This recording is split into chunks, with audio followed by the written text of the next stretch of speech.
Thanks, Braden. Jordan and the Sun Devils host Midland this weekend, but first she agreed to stop by and chat with us for a bit. Jordan, thanks for coming on the show. Glad to have you here. Thanks for having me. So first, I want to take you back. Before you came to ASU, how did you get into the sport of hockey, and how did you start playing? I think I started when I was about 8 or 9 years old. I just remember wanting to be like the Coyotes, as weird as that sounds, because it was an NHL team. But when you're that young, it doesn't really click for you. So I think I wanted to do that, and I know it was a big thing among my friends when we were younger that people had the ice skating birthday parties, and I was never the kid that knew how to skate. I was always hanging onto the boards, or I had my parents tow me around.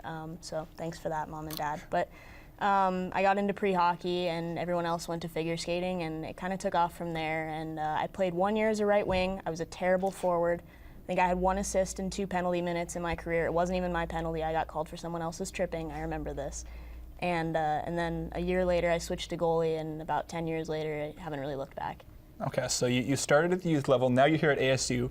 How did you get to ASU? How did you find out about the program and eventually get onto the team? Yeah, I was looking at colleges like my junior and senior year of high school. I know at the camps they always tell you around that age group that you need to start looking at where you want to play. And so I was doing the whole scouting report and looking at teams' rosters, and I think it was mostly NCAA D3 I was looking at. And I emailed a bunch of coaches, sent out the highlight video, which is ridiculous now to watch. But nobody emailed me back, and it was kind of hard. And there was a period of time in which I thought that I might not play college hockey. And then about that time came the announcement. I don't remember where I read it, but it was somewhere that ASU was having a women's hockey team. And so I got in contact with Coach, and she came out to watch one of my games, and that's about it. I mean, I'm just grateful for them and for the whole coaching staff for giving me the chance to play. So what you have going on at ASU is a pretty cool thing. Hockey in the West Coast is not popular. Women's hockey in general, it's rising in prominence, but it's still not there. How special is it to be a part of last year the inaugural team, and now the team's only in its second season? How cool is that to be a part of it? That was really something special to be part of the inaugural team, to start things off on the right foot, to put the team on the map, as you will, and then to go from there. I think when I was growing up, there wasn't very much girls hockey. There were a couple travel teams, but they ended up disbanding pretty soon after I started playing, and so there wasn't a lot of an opportunity. And now it's pretty cool to be on the back end of that and see the girls growing up that we work with in our youth camps or that we volunteer with, and to have them look at us like we're those players that they want to emulate. So that's pretty cool for me. I'd imagine that's a pretty cool feeling. Last year, the team played with 2 goalies. This year, you're the only healthy goalie. What is that like for you, being the only one in net all season? I think mentally it's a lot of the same preparation. I don't really take the games any differently, and that was a big thing between Bree and I last year. Our dynamic was really awesome in that way, but I think physically, obviously, it was a challenge. And so this off season, knowing I was going to have to shoulder a lot of the workload, going in and putting in the time to get my legs stronger, to get over that fatigue, and I definitely saw a little bit of that this past weekend when we played 4 games in 3 days. So there was some soreness there, but after a couple days, you just get back into it and go right back into practice and work hard, and we're prepared for this week. So you're the only goalie on the team, and Braden mentioned it. You've played a big role in the team this year. What would you attribute your personal success to? I mean, second in the country in saves is pretty impressive, especially for someone your size.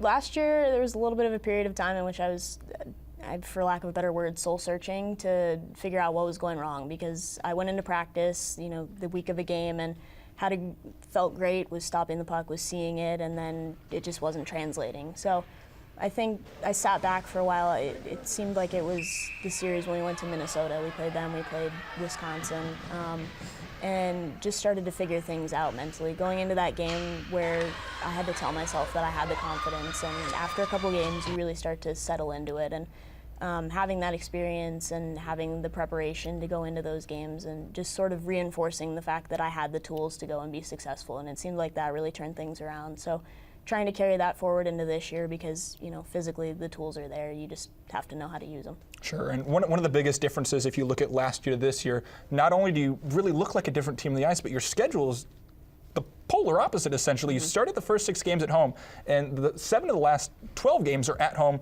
What is it like? How much does it mean having such a home-heavy schedule and getting to play in front of your fans? Yeah, last year was super road-heavy, so I think that definitely played a role in maybe a couple of the injuries we had toward the end of the year last year. Travel's fun, but a lot of travel really takes a toll on you.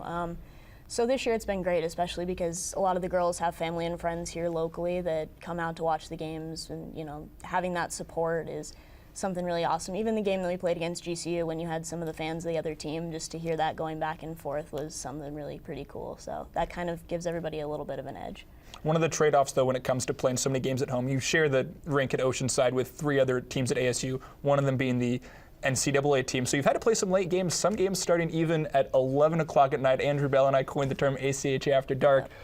What kind of a toll does that take on your body, and how does that affect the team playing so late sometimes? I think really all that does is emphasize the importance of a pregame nap. You really have to get that time in, especially for those of us that have early morning classes on Friday. It seems like there's a lot of downtime during the day, but going into it essentially the same way, just relaxing before the game and then settling into it. And it kind of stinks because there's nothing open for food after the game, so you're kind of left to fend for yourself there. But so you have 10 games played so far, 12 left going forward. What should fans expect from the team the rest of the way out? I think we had a really strong start against some teams that were really pretty good, and looking at the rankings, a couple of the teams we played in Colorado were pretty high up there. So being able to stick with them, and last weekend, was hard for us, but I think we're regaining that confidence going forward, and some of our next opponents, we're very familiar with them. We've seen Midland, we see GCU, and we've seen a lot of them. So I think knowing how to prepare for those teams and go into those games with a lot more confidence. I know a goal for us this season was to get somewhere around 500 in our win percentage, or push that and be even better. So I think we're close to hitting that mark, and as far as the talent in the locker room goes, there's no shortage of that there, and we're 1 win out of a playoff bid. So getting that over with, as soon as we can, and focusing on the next stretch of the season is something that's really important. So the team is 1 win away from a playoff bid, and it's worth noting, while they haven't actually made it to the top 15 ACHA rankings, the ASU women's team has been ranked every week so far in the rankings, but I'm going to take it off the ice a little bit. Those who follow you on social media might have seen some pictures of you in a Ghostbuster costume. Tell me what's going on there. Yeah, so it started out just I wanted to go to Comic-Con and threw something together for that, but I met a group there and joined up, and so I'm a member of the Phoenix Ghostbusters, and we're a 501c3 nonprofit.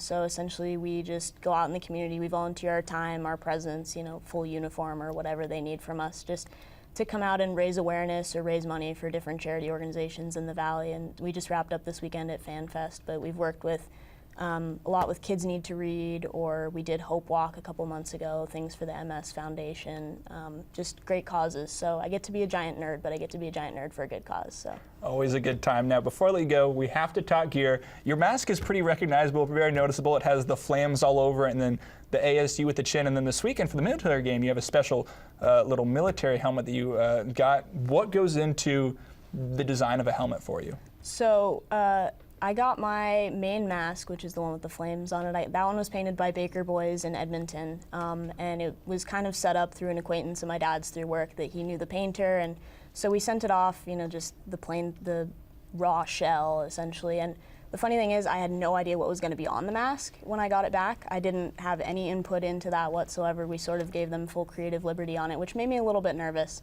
But I think the only question they asked me was whether I wanted my nickname or my number on the mask, and so you have, Jobo on the back plate, and that was kind of a personal touch. But essentially, it was a couple weeks of waiting. It was probably longer than that. It felt like longer than that. And I just remember the day that I got the pictures from my dad when he got it back, and he sent them to me from his hotel room, and it just looked amazing. But it's another thing entirely to hold that in your hands in person, and it's really just a work of art. So I love that. And then for the military game, I turned my practice mask into this. So essentially I just got creative this weekend, went to the store, got some camouflage duct tape, threw that on there, and tried not to go overboard, because you can go a little bit overboard on the camouflage, but I do want them to be able to see me a little bit. So that's fair. It may be a little tough to see the team on the ice. They're wearing camouflage military jerseys as well. Now, the women host Midland this Friday and Saturday. Puck drop on Fridays at 7:30 p.m. and Saturday's puck drop is at 6:30 p.m. To follow the ASU women's hockey team all season long through every win and loss, check out cronkitesports.com. Click on that women's hockey tab. Jordan, thank you again for coming in. I appreciate it. Thank you.